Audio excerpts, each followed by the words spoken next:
Hello student, this is Fadasa here. Now today I am going to teach you new topic biotechnology and its application. This topic is related to class 12 biology chapter 12 and this is my first lecture from this chapter. So as the name indicates, biotechnology and application. About the biotechnology, we are discussed in chapter 11 that the number of tools and techniques which are used in the field of biology are known as the biotechnology, and here we are discussed about the number of principles and processes that are used in the field of biology, and also discuss about how to generate the new combination of gene and recombinant gene and how to develop the cloning vectors. Now in this video lecture I will discuss about the application of biotechnology, and this topic is related to class 12 biology chapter 12. So now start the topic, applications of biotechnology. So first main basic things of the biotechnology is that to use in the field of agriculture. तो जैसा हम लोग देख रहे हैं कि हमारे present time में पॉपुलेशन दिन ब दिन बढ़ती जा रही है. अब इस लार्ज साइज की पॉपुलेशन को फूड प्रोवाइड करने के लिए हम लोग को अपने एग्रीकल्चर फील्ड को इम्प्रूव करना होगा, जिससे कि हमारे पास कम एरिया में हम लोग ज़्यादा क्रॉपिंग कर सके. इसके अलावा आप लोगों ने देखा होगा कि मोस्टली एग्रीकल्चर के अंदर वो नंबर ऑफ पेस्टिसाइड्स, इंसेक्टिसाइड्स और वायरसेस से बचाने की भी नीड होती है. तो बायोटेक्नोलॉजी के अंदर हम लोग सारी टेक्निक का यूज करते हैं जिससे कि हम लोग अपने क्रॉप फील्ड को अच्छा और बेहतर बना सकें. इसके अलावा जो बायोटेक्नोलॉजी होता है, it is used to diagnose the any types of disease. किसी भी टाइप की डिजीज को डायग्नोज करने में, उसका डिजीज को पता लगाने में. Also use in the field of medicine. तो मेडिसिन के फील्ड में हम लोग क्या करते हैं, डिफरेंट टाइप के ड्रग्स फॉर्म करते जाते हैं. It is also used in the process formation of vaccine. तो वैक्सीन को फॉर्म करने में भी इसका यूज होता है. Except this, it is also used in the process of formation of food products. जैसा हम लोग देखते हैं कि प्रेजेंट टाइम में दिन पर दिन नई नई वैरायटीज आ रही है फूड की, फ्रूट जूस आ रहे हैं, तो वो सारी चीजें जो होती हैं वो बायोटेक्नोलॉजी से ही रिलेटेड है. Except this, it is also used to process of formation of different types of enzymes, hormones, protein, etc. जैसे आप लोगों ने डिजीज का नाम सुना होगा डायबिटीज का. तो डायबिटीज केस में क्या होता है कि ह्यूमन बॉडी के अंदर इंसुलिन की कमी हो जाती है. तो उस इंसुलिन को हम लोग डायरेक्टली किसी पर्सन को बाहर से प्रोवाइड करते हैं. तो इन सारी चीज़ों के अंदर जो भी हम लोग एक्टिविटीज़ करते हैं वो सबका सब हमारा बायोटेक्नोलॉजी के अंदर ही आता है. मतलब बायोलॉजी के फील्ड में हम लोग ने जो भी नई टेक्निक यूज़ की, जो भी नए वर्क किए, वो सबके सब बायोटेक्नोलॉजी से ही रिलेटेड होते हैं. अब बात कर लेते हैं क्राइटेरिया ऑफ रिसर्च एरिया. तो इसके ऊपर जो रिसर्च एरिया चल रही है वो किस फील्ड में चल रही है और कहाँ कहाँ वो रिसर्च किए जा रहे हैं. तो first is to best catalyst production. तो बेस्ट कैटलिस्ट प्रोडक्शन को समझने के हम लोग एग्जांपल लेंगे. जैसे हम लोग प्रेजेंट टाइम में डिफरेंट टाइप के ड्रग्स फॉर्म कर रहे हैं, वैक्सीन फॉर्म कर रहे हैं, फूड प्रोडक्ट फॉर्म कर रहे हैं. तो उनको बनाने के लिए हम लोग को कैटलिस्ट की नीड होती है. कैटलिस्ट क्या होते हैं? ऐसे सब्सटेंस होते हैं जो किसी केमिकल रिएक्शन को फास्ट कर देते हैं. तो हमारे पास कैटलिस्ट जितना अच्छा होगा, हमारे पास फूड प्रोडक्ट उतना ही अच्छा फॉर्म होगा. तो उसके बेस पे नए तरह के कैटलिस्ट डिस्कवर किए जा रहे हैं जिससे कि हमारे पास जो फूड आइटम है, जो भी हमारे पास नए ड्रग्स फॉर्म हो रहे हैं, वो गुड क्वालिटी के बनाए जा सकें. इसके अलावा सेकंड फील्ड है create the optimum condition. Optimum condition मतलब यहाँ पे ये है कि जितने भी फूड प्रोडक्ट बनाए जाते हैं, जितने भी ड्रग्स बनाए जाते हैं, जो भी केमिकल रिएक्शन होती है उसके अंदर एक स्पेसिफिक टेम्परेचर, पीएच, एसिडिटी, बेसिडिटी होती है.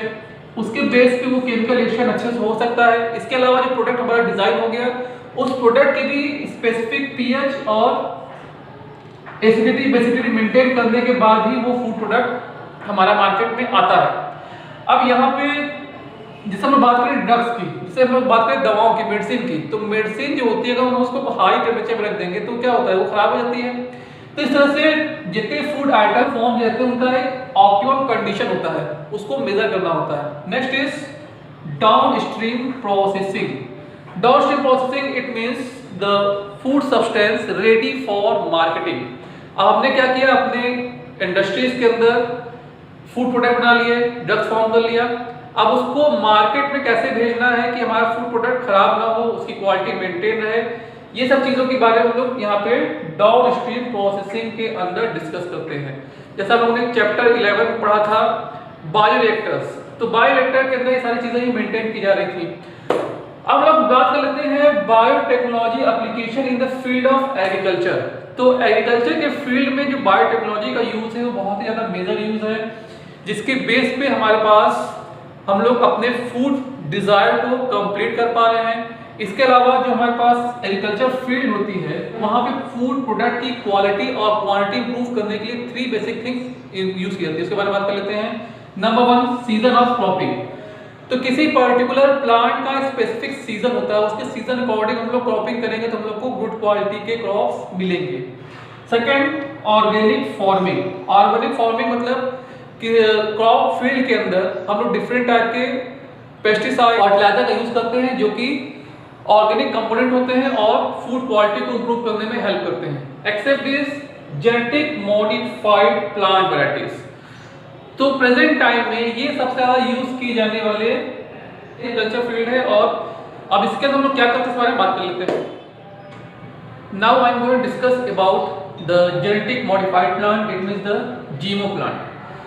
तो जैसा नेम से इंडिकेट हो रहा है जीन मॉडिफाइड प्लांट। अब यहाँ पे हम लोग करते क्या है, किसी पर्टिकुलर प्लांट के अंदर जो जीन होते हैं उस जीन को हम लोग अलग कर लेंगे। अलग करने के बाद अपने डिजायर के अकॉर्डिंग उस जीन के अंदर मॉडिफिकेशन करेंगे और उससे एक नए प्लांट को सिंथेसाइज करेंगे। तो ये प्रोसेस कैसे कैसे होती है इसके भी हम लोग आगे बात करेंगे कि ये प्रोसेस हम लोग कैसे परफॉर्म करते हैं। तो सबसे पहले बात कर लेते हैं कि हमारे पास जो जीएमओ प्लांट होते हैं, जो जेनेटिक मॉडिफाइड प्लांट होते हैं, उनका यूज क्या होता है, उसका हम लोग बेनिफिट क्या ले सकते हैं। तो फर्स्ट जो होता है tolerance against the abiotic condition. Abiotic condition मतलब कि जो टॉलरेंस होगा वो मोस्ट ऑफ द केसेस आप सुना होगा कि ड्राई हो गया प्लांट, ड्राई वहां पर सूखा पड़ रहा है, हमारे प्लांट क्या होता है, सारे प्लांट खत्म हो गए।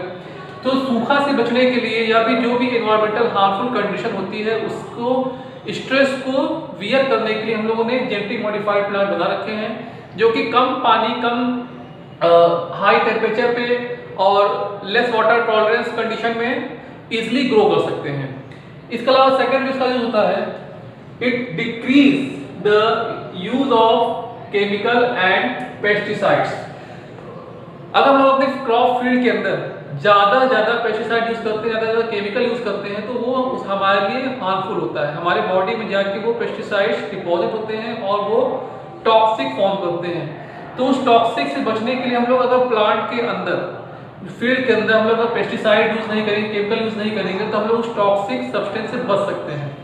लेकिन हम लोग को प्लांट ग्रो कराना है तो हम लोग को इन सब्सटेंस का यूज करना होगा। तो प्रेजेंट टाइम में जो जेनेटिक मॉडिफाइड प्लांट बनाए जा रहे हैं तो उस तरह से डिजाइन किए जा रहे हैं कि हम लोग वहां पे कम से कम पेस्टिसाइड यूज करें, कम से कम केमिकल का यूज करें और हम लोग अच्छे प्रोडक्ट को ले सकें। जो थर्ड उसका यूज होता है, decrease the post harvesting loss. Harvesting मतलब होता है कटाई करना। तो हार्वेस्टिंग के बाद की जो लॉस होती है क्रॉप की, हम लोगों ने क्या किया, हार्वेस्टिंग कर ली। अब हार्वेस्टिंग करने के बाद हमारे पास मोस्ट ऑफ द केसेस में जो फूड प्रोडक्ट होते हैं उसका लॉस होता है। तो ऐसे क्रॉप वैरायटी तैयार की जा रही है जिससे कि हम लोग इस तरह के लॉस से बच सकें। Now fourth is increase the efficiency of nutrient.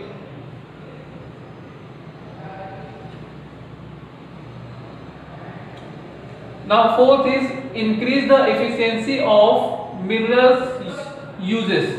तो अब यहाँ पे ऐसे क्रॉप तैयार किए गए हैं जो कि क्रॉप फील्ड के अंदर फील्ड से ज्यादा मिनरल्स को एब्जॉर्ब कर लेते हैं। जैसे कि हमारे पास कोई फील्ड है, हमने क्या किया, एक प्लांट लगाया। अब प्लांट हमारे पास ऐसा होना चाहिए जो कि इस फील्ड से ज्यादा मिनरल सब्सटेंस को एब्जॉर्ब कर सके। जब जितने ज्यादा मिनरल्स लेगा ये उतने उसके मिनरल्स होंगे। इस तरह से ऐसे प्लांट वैरायटी तैयार की जा रही है जो कि क्रॉप फील्ड से ज्यादा चीजों को गेन कर सके, उसको ज्यादा एब्जॉर्ब कर सके। And fourth and fifth is improve the nutritional value. इसके बेस से हम लोग ऐसे प्लांट वैरायटी तैयार कर रहे हैं जिसके अंदर न्यूट्रिशनल की अमाउंट ज्यादा होती है। जैसे कि मान लिया हमारे पास ऐसा प्लांट हम लोग को मिल जाए जहाँ पे प्रोटीन अमाउंट ज्यादा है और विटामिन की अमाउंट ज्यादा है तो हमारे हेल्थ के लिए काफी अच्छा होगा, बेनिफिशियल होगा। इस तरह से हमारे पास जेनेटिक मॉडिफाइड प्लांट हम लोग यूज करके इनका बेनिफिट ले रहे हैं। इस फील्ड के अंदर जो सबसे पहला जेनेटिक मॉडिफाइड प्लांट तैयार किया गया था वो 1982 के अंदर प्रिपेयर किया गया था, tobacco plant, and it is developed to resistance against the herbicides. तो टोबैको प्लांट 1982 के अंदर प्रिपेयर किया गया to develop resistance against the herbicides. Now in the 1996 BT cotton was developed। अब बीटी कॉटन क्या है, यहाँ पे बैसिलस थोराइजेनेसिस बैक्टीरिया जो होता है वो उसके जीन को हम लोग निकाल के इस कॉटन के अंदर ट्रांसफर करते हैं, जिससे कि कॉटन प्लांट के अंदर डिफरेंट टाइप के इंसेक्ट्स के अगेंस्ट रेजिस्टेंस पावर डेवलप हो जाती है। अब वो चीजें क्या होती है इसके बारे में बात कर लेते हैं। Now I am going to discuss about the BT cotton. अब सबसे पहले बात कर लेते हैं इसका नाम बीटी क्यों रखा गया। कॉटन हम लोग जान ही रहे हैं, कॉटन प्लांट। तो बीटी रखने के पीछे रीजन ये था कि हम लोग इस कॉटन प्लांट के अंदर बैसिलस थोराइजेनेसिस बैक्टीरिया के जीन को ट्रांसफर करते हैं। अब बैसिलस थोराइजेनेसिस बैक्टीरिया के जीन को ट्रांसफर क्यों किया जा रहा है, क्योंकि वो ऑलरेडी एक बैक्टीरिया है। अब हम लोग क्या कर रहे हैं, उस बैक्टीरिया के जीन को प्लांट के अंदर ट्रांसफर कर रहे हैं। जो बैक्टीरिया किसी प्लांट को हार्मफुल इफेक्ट कॉज कर सकते हैं, जो उसको किल कर सकते हैं, हम लोग क्या कर रहे हैं, उसी बैक्टीरिया के जीन को उठा के किसी प्लांट में ट्रांसफर कर रहे हैं। अब ऐसा हम लोग क्यों करते हैं, पहले इसके बारे में बात कर लेते हैं। तो जो हमारे पास बैसिलस थोराइजेनेसिस बैक्टीरिया होता है उसके पास एक स्पेसिफिक जीन पाई जाती है, इसको हम लोग बोलते हैं क्रायोजीन। अब ये जो क्रायोजीन होती है वो क्रायोजीन एक स्पेसिफिक प्रोटीन फॉर्म करती है, इसको हम लोग बोलते हैं बीटी टॉक्सिन प्रोटीन। अब ये बीटी टॉक्सिन प्रोटीन करता क्या है कि जितने हमारे पास इंसेक्ट वैरायटी होती है, इंसेक्ट अगर इसको खा लेते हैं तो खाने के बाद जब ये बीटी टॉक्सिन प्रोटीन उनके बॉडी में पहुंचता है या उनके बॉडी में रहता है, तो वहां पे क्या होता है कि इंसेक्ट की बॉडी होती है अल्कलाइन, बेसिक नेचर की होती है। अब उस बेसिक नेचर को जैसे ही ये बीटी कॉटन कांटेक्ट में आता है तो तुरंत यहाँ पे ये टॉक्सिक फॉर्म में कन्वर्ट हो जाता है।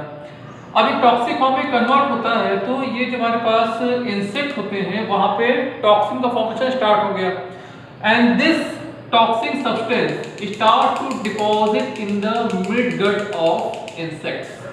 तो इंसेक्ट की मिड गट के अंदर ये टॉक्सिक सब्सटेंस डिपॉजिट होना शुरू हो जाते हैं। अब इनसे हार्मफुल इफेक्ट क्या होता है, जो बैक्टीरिया की एपिथेलियल सेल्स होती है वहां पे स्वेलिंग स्टार्ट हो जाती है, and it also create the number of perforations and pore here. तो उनके एपिथेलियल सेल्स के अंदर नंबर ऑफ पोर बनने स्टार्ट हो जाते हैं, जिससे क्या होता है कि अल्टीमेटली इंसेक्ट की डेथ हो जाती है। अब इसका बेनिफिट हम लोग कैसे ले सकते हैं बीटी कॉटन में, जैसे कि मान लीजिए हमारे पास एक बीटी कॉटन प्लांट है। अब उस बीटी कॉटन प्लांट के ऊपर डिफरेंट टाइप के इंसेक्ट आ रहे हैं और वहां पर वो इंसेक्ट हमारे जो कॉटन के लीव्स हैं, जो उसके फ्लावर्स को खा जा रहे हैं। तो उसको प्रोटेक्ट करने के लिए क्या किया गया कि बैसिलस थोराइजेनेसिस के अंदर जो क्रायोजीन था उस क्रायोजीन को उठा के बैक्टीरिया जो हमारे पास प्लांट सेल थी उस प्लांट सेल के अंदर उसको ट्रांसफर कर दिया गया। अब जब वो जीन प्लांट सेल के अंदर होगा, प्लांट के अंदर क्या करेगा, वो बीटी टॉक्सिन प्रोटीन को फॉर्म करेगा और इस तरह से हमारे पास जो कॉटन प्लांट होंगे अपने आप को प्रोटेक्ट कर सकेंगे। तो जो हमारे पास बैसिलस थोराइजेनेसिस बैक्टीरिया होता है वो कुछ स्पेसिफिक टाइप ऑफ इंसेक्ट से कॉटन प्लांट को प्रोटेक्शन प्रोवाइड करता है। उसके बारे में बात कर लेते हैं कि क्या क्या होते हैं। तो यहाँ पे जो बीटी कॉटन होते हैं उसके अंदर बैसिलस थोराइजेनेसिस बैक्टीरिया का हम लोग जीन ट्रांसफर करते हैं, उसको बोलते हैं क्रायोजीन। अब वो क्रायोजीन 5 टाइप के होते हैं, cryogene first AC and cryogene second AB। They are responsible to kill the bollworms. तो बुलवर्म्स देखने में कुछ इस तरह के होते हैं, ये वर्म लाइक स्ट्रक्चर होते हैं और ये काफी बड़े बड़े साइज के और राउंड बॉडी स्ट्रक्चर होते हैं, यहाँ पे सेगमेंटेड बॉडी होती है इनकी। तो बुलवर्म से प्रोटेक्शन प्रोवाइड करता है ये प्लांट को, जो कि प्लांट की लीफ को खा जाते हैं, उनके फ्लावर को खा जाते हैं। Second, cryogene first AB, it is used to kill the corn borer. तो कॉर्न बोरर जो होते हैं वो व्हाइट कलर के होते हैं, आप लोगों ने देखा होगा कि व्हाइट कलर का इंसेक्ट हमारे घरों के आसपास ऐसा दिखाई पड़ता है, तो ये कॉर्न बोरर होते हैं। अब कॉर्न बोरर से भी ये प्रोटेक्शन प्रोवाइड करता है क्योंकि ये जो बैक्टीरिया होता है इस कॉर्न बोरर को किल कर देता है। थर्ड हम लोग बात कर लेते हैं, it is used to protect against the beetles. तो बीटल एक बहुत ज़्यादा डेंजरस इंसेक्ट माने जाते हैं क्रॉप फील्ड के लिए, और ये लार्ज अमाउंट में होते हैं और प्लांट के पास जितनी भी लीव्स होती है सारी लीव्स को ये डिस्ट्रॉय कर देते हैं, खा जाते हैं। तो क्राइजीन थर्ड AB यूज किया जाता है बीटल से प्रोटेक्शन के लिए, and it is also use to protection against the root worms. Root worm से प्रोटेक्शन के लिए एक स्पेसिफिक क्राइजीन होती है, इसको बोलते हैं क्राई थर्ड BC। तो ये डिफरेंट टाइप की जीन जो कि बैसिलस thuringiensis बैक्टीरिया के अंदर रिपोर्ट की गई है, और ये जीन प्रोटेक्शन प्रोवाइड करती है इन इंसेक्ट वैरायटीज को किल करने के लिए। अब इस क्राइजीन का यूज करके हम लोग करते क्या है कि ऐसी क्रॉप वैरायटी तैयार करते हैं जिसके अंदर इन इंसेक्ट से बचने की प्रोबेबिलिटीज हो, उसके अंदर उससे बचने की पावर हो। तो अब इसको इस प्रोसेस में कैसे परफॉर्म करते हैं इस बारे में बात कर लेते हैं। जैसे कि मान लिया हमारे पास ये एक बैक्टीरिया है, अब इस बैक्टीरिया के अंदर जो क्राइजीन था हमने उस क्राइजीन को अलग कर लिया। तो क्राइजीन को अलग करने के बाद अब हमारी नेक्स्ट स्टेप होगी, इस क्राइजीन को हम लोग को ट्रांसफर करना होगा प्लांट सेल के अंदर।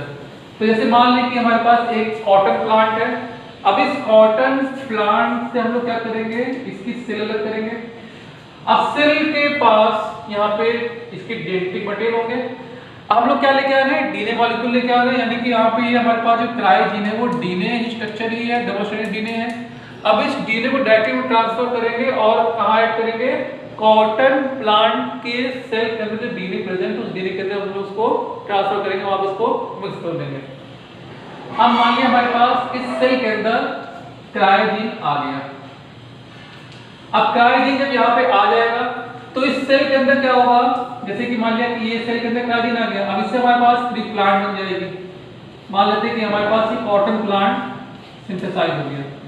अब कॉटन प्लांट बनने के बाद यहाँ पे ऑलरेडी क्राइजीन है।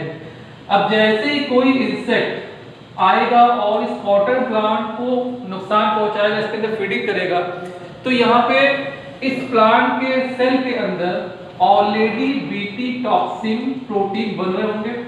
अब जब इस सेल को खाएगा तो ये टॉक्सिन प्रोटीन की बॉडी चले जाएंगे, और जैसे ही वो इंसेक्ट की बॉडी में जाएंगे तो जाने के बाद वो एक्टिवेट हो जाते हैं और इंसेक्ट को किल कर देते हैं। तो कुछ बच्चों का क्वेश्चन ये होता है कि सर क्या बीटी कॉटन प्लांट को नुकसान नहीं पहुंचाएगा? जो हम लोगों ने क्रायोजीन दिया है वो क्रायोजीन से क्या बन रही है, एक हमारे पास एक टॉक्सिन प्रोटीन बन रही है। अब वो टॉक्सिन प्रोटीन इस प्लांट को भी तो मार सकती है, लेकिन उसके पीछे रीजन ये होता है कि जो टॉक्सिन प्रोटीन होती है ये टॉक्सिन प्रोटीन केवल एल्कलाइन पीएच में ही एक्टिवेट होती है, और ये एल्कलाइन पीएच इंसेक्ट के गट के अंदर पाया जाता है। इसलिए ये बीटी कॉटन के अंदर जो हमारे पास टॉक्सिन प्रोटीन बनती है, ये टॉक्सिन प्रोटीन प्लांट के अंदर कोई भी हार्मफुल इफेक्ट कॉज नहीं करती है। लेकिन जैसे ही इनको इंसेक्ट खाता है, इनको इंसेक्ट ईट करता है, ये टॉक्सिन प्रोटीन इंसेक्ट की बॉडी के अंदर एल्कलाइन पीएच को गेन करते ही एक्टिवेट हो जाते हैं, और जब वो एक्टिवेट हो जाएंगे तो इंसेक्ट को किल कर देते हैं। इंसेक्ट की बॉडी के अंदर नंबर ऑफ पोर बनाते हैं, उसकी बॉडी को स्वेल करना शुरू कर देते हैं, उसकी बॉडी फूलने लगती है और वहां पे नंबर ऑफ पोर बनने शुरू हो जाते हैं। अल्टीमेटली होता क्या है कि इंसेक्ट की डेथ हो जाती है। इस तरह से बैसिलस thuringiensis कॉटन प्लांट सबसे पहले 1996 में मोनास्ट्रा के अंदर सिंथेसाइज किया गया, and is widely used in the China and US. तो चाइना यूएस में काफी लंबे समय से यूज किया जा रहा था, and in 203 first BT cotton are synthesised in India.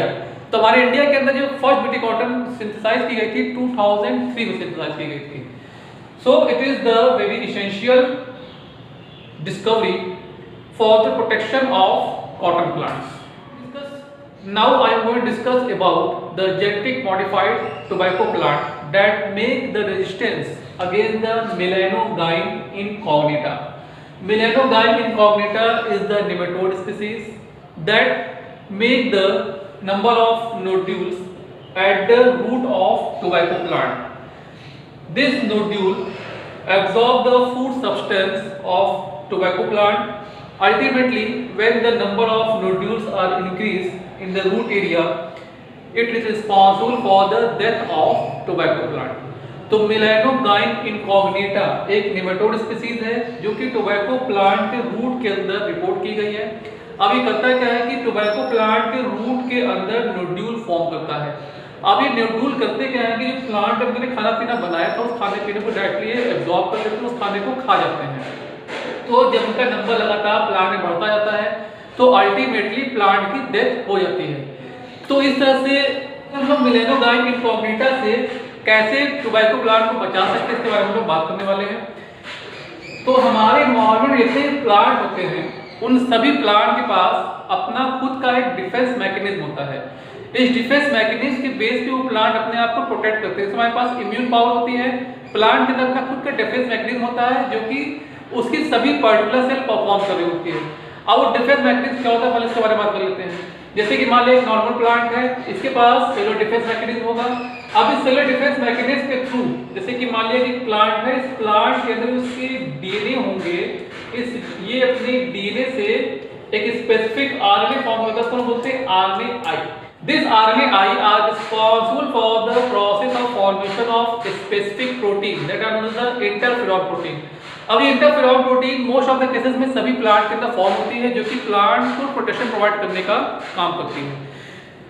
तो इस तरह से जो हमारे पास इंटरफेरॉन प्रोटीन फॉर्म होती है वो डिफरेंट टाइप के bacteria, virus, fungus, nematode species से प्लांट को बचा रही होती है। अब यहाँ पे मिलेनोगाइन इनकॉग्निटा इस प्लांट को कैसे अफेक्ट करने के बारे में बात कर लेते हैं।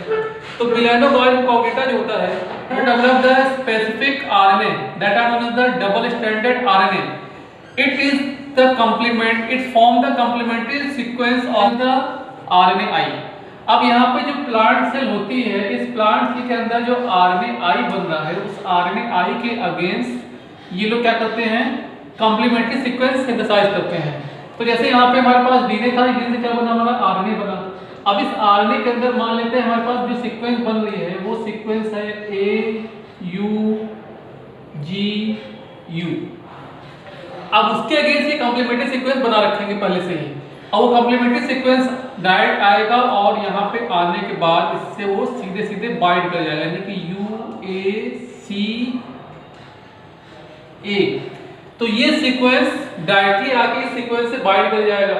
अब बाइंड करने से क्या होगा कि यहाँ पे जो आरएनए था वो आरएनए की बाइंडिंग जब हो जाएगी तो यहाँ पे फर्दर हमारे पास प्रोटीन फॉर्म नहीं हो पाएगा। तो इस तरह से करता क्या है कि जैसे भी मिलेनोगाइन इनकॉग्निटा टोबैको प्लांट के अंदर इंटर करता है तो इंटर करते ही जो हमारे पास टोबैको प्लांट था जो आरएनएआई सिंथेसाइज कर रहा था उस आरएनएआई के अगेंस्ट एक कॉम्प्लीमेंट्री सीक्वेंस ही सिंथेसाइज कर देता है। अब ये कॉम्प्लीमेंट्री सीक्वेंस करता क्या है, जैसे कि जो प्लांट सेल के आरएनए होते हैं उस प्लांट सेल के आरएनए के साथ जाके ये बाइंड कर जाता है। अब जब ये इसके साथ बाइंड कर जाएगा तो फर्दर हमारी ट्रांसलेशन प्रोसेस नहीं होगी। ट्रांसलेशन प्रोसेस नहीं होगी तो हमारे पास प्रोटीन नहीं बन पाएगा। अब क्या हुआ कि टोबैको प्लांट के अंदर इंटरफेरॉन्स प्रोटीन का बनना बंद हो गया। अब जब ये बंद हो जाएगा तो ये मिलेनोगाइन इनकॉग्निटा इजीली इस प्लांट को अफेक्ट कर सकता है। अब ये यहाँ पे रहना स्टार्ट कर देता है और धीरे धीरे डेवलप होकर नोड्यूल फॉर्म कर देता है। तो अब ये क्वेश्चन उठता है कि हम लोग इससे कैसे प्लांट को बचा सकते हैं। इसको प्लांट को बचाने के लिए हम लोग एक सेकंड निमेटोड का यूज करते हैं। ये जो निमेटोड होते हैं उसको बोलते हैं एग्रोबैक्टीरियम ट्यूबिफेसियम।